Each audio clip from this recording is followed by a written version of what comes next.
Hello students, welcome to my channel.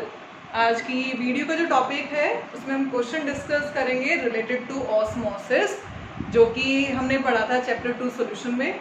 Solution की जो और वीडियोस हैं वो मैंने अपने चैनल पर डाली हैं, जिनका लिंक आपको डिस्क्रिप्शन में मिलेगा। तो अगर ये बोर्ड क्वेश्चन, ये सीबीएसई बोर्ड क्वेश्चन है, अगर ये क्वेश्चन आपको ढंग से समझना है, अच्छे से समझना है, तो जो कॉलिगेटिव प्रॉपर्टी है ऑस्मोटिक प्रेशर, उस वीडियोस को पहले ज़रूर देखना। उस वीडियो को आप देखोगे तो उससे आपको पूरी प्रोसेस समझ आएगी, कॉलिगेटिव पूरी प्रॉपर्टी जो है पूरी समझ आएगी। उसके बाद ही आप ये क्वेश्चन कर पाओगे। तो अगर अभी तक आपने चैनल को सब्सक्राइब नहीं किया है तो चैनल को सब्सक्राइब करें, बेल आइकन प्रेस करें, वीडियोस को लाइक करें एंड कमेंट्स भी डालें। तो आज हम क्वेश्चन डिस्कस कर रहे हैं related to topic osmotic pressure. तो ऑस्मोटिक प्रेशर में हमने छोटी छोटी टर्म पढ़ी थी, osmosis, hypertonic, hypertonic, isotonic solution. तो वो टॉपिक आप वीडियो में देख सकते हो, जिसका लिंक आपको डिस्क्रिप्शन में मिलेगा। तो ये बोर्ड में क्वेश्चन आता है, what happens when blood cells are placed in. तो ये 3 क्वेश्चन मैंने बनाए हैं कि अगर blood cell, red blood cell, जो हमारे रेड ब्लड सेल होते हैं, अगर आरबीसीज को आप प्लेस करोगे, डिप करोगे प्योर वाटर में, तो क्या होगा? कुछ होगा या नहीं होगा वो भी हम चेक करेंगे। आरबीसी को आप प्लेस करोगे 0.1% NaCl सॉल्यूशन में, तो कोई इफेक्ट होगा, कोई फर्क पड़ेगा आरबीसीज पर। आरबीसी को अगर आप प्लेस करते हो 1% NaCl सॉल्यूशन में, तो क्या इफेक्ट होगा? तो क्या है, सबसे पहले ऑस्मोसिस। ऑस्मोसिस, ऑस्मोसिस क्या होता है? It is movement of solvent molecule, generally water from pure solvent to solution, or from hypotonic जब हम दो सॉल्यूशन को सेपरेट करते हैं through SPM, semi permeable membrane, तो वो सॉल्यूशन जिसकी कंसंट्रेशन कम होती है इज हाइपो, और वो सॉल्यूशन जिसकी कंसंट्रेशन ज्यादा होती है इज हाइपरटोनिक। तो वही मैंने बोला कि अगर क्वेश्चंस अगर करने हैं तो बेटा उसका टॉपिक आपको क्लियरली समझ आना चाहिए। तो ऑस्मोटिक प्रेशर, इसमें बहुत सारी टर्म्स हैं, हाइपर, हाइपोटोनिक, आइसोटोनिक, ये सारी टर्म्स मैंने एक्सप्लेन की है वीडियो के अंदर। तो जिसका लिंक आपको डिस्क्रिप्शन में मिलेगा बेटा, वहां से जाके पहले वीडियो को देखें, टॉपिक को समझे, तब आप बोर्ड क्वेश्चन पर आए। तो from hypotonic to hypertonic through SPM, semi permeable membrane और सेलेक्टिवली परमिएबल मेम्ब्रेन। तो जब हम दो सॉल्यूशन को सेपरेट करते हैं SPM से, तो मूवमेंट होती है सॉल्वेंट की, उस मूवमेंट को ही ऑस्मोसिस बोला जाता है। तो यहाँ पे जो आरबीसी है, रेड ब्लड सेल, जिसके अंदर हेमोग्लोबिन, वाटर, प्रोटीन सब कुछ होता है, तो बिहेव्स एज सॉल्यूशन, एक सॉल्यूशन की तरह बिहेव कर रहा है। और यहाँ पे आपने दूसरा सॉल्यूशन लिया है, तो जो आरबीसी की मेम्ब्रेन है act as SPM, semi permeable membrane, यानी आप दो सॉल्यूशन को SPM से सेपरेट कर रहे हो, तो सॉल्वेंट की मूवमेंट होगी। तो कहां से कहां होगी? From pure water to solution, यानी ये प्योर वाटर, और आरबीसी किसका काम कर रहा है? सॉल्यूशन का। तो प्योर वाटर से वाटर जो है वो एंटर करेगा आरबीसी के अंदर, तो आरबीसी क्या हो जाएगा? स्वेल हो जाएगा। आरबीसी क्या हो जाएगा? स्वेल और इवन ब्रस्ट। अगर आरबीसी के अंदर ज्यादा वाटर एंटर करेगा तो स्वेल हो जाएगा, और इवन क्या हो जाएगा? ब्रस्ट हो जाएगा। तो endosmosis takes place,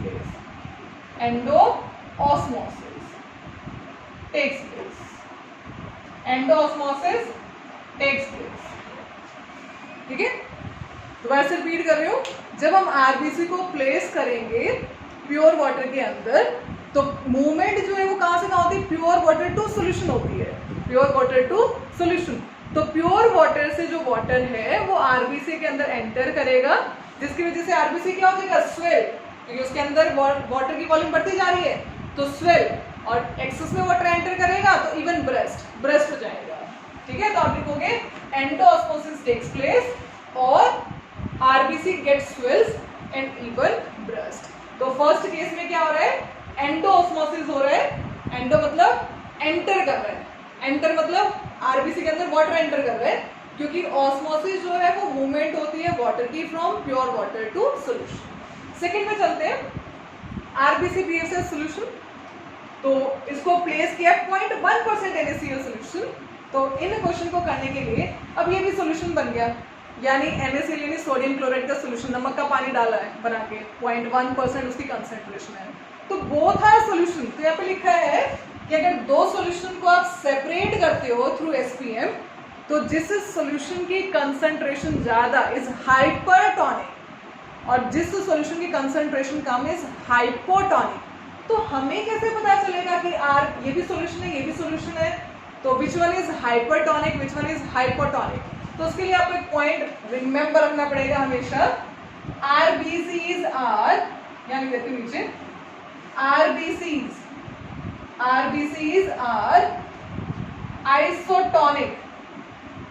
isotonic with 0.9% NaCl solution.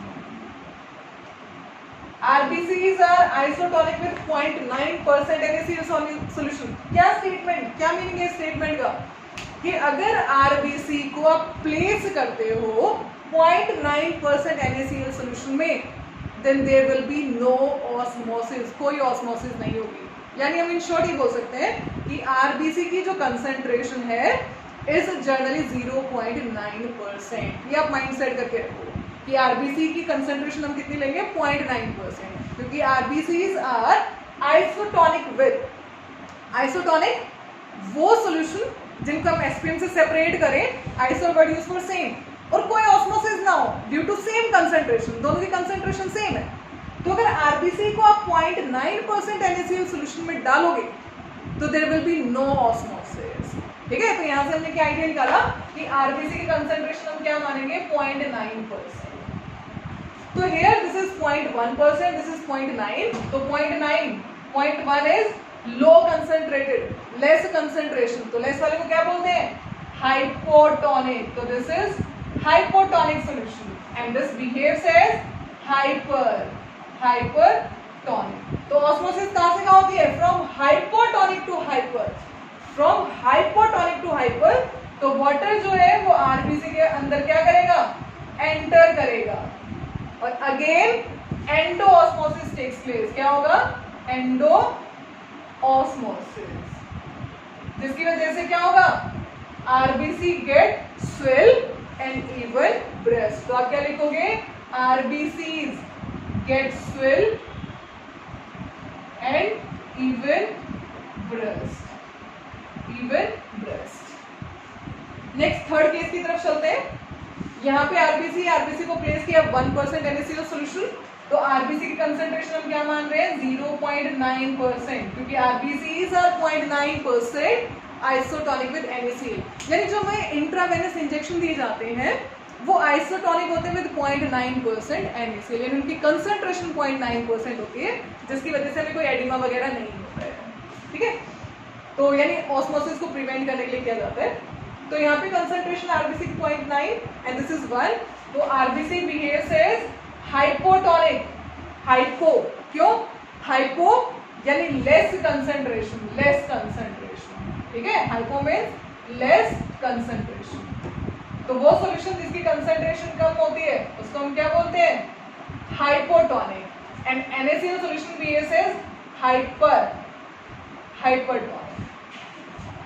तो मूवमेंट कहां से कहां होगी, from hypo to hyper, from hypo, hypo कौन है, RBC, तो RBC से वाटर बाहर निकलेगा, तो एक्सो ऑस्मोसिस टेक्स प्लेस, एक्सो ऑस्मोसिस टेक्स प्लेस।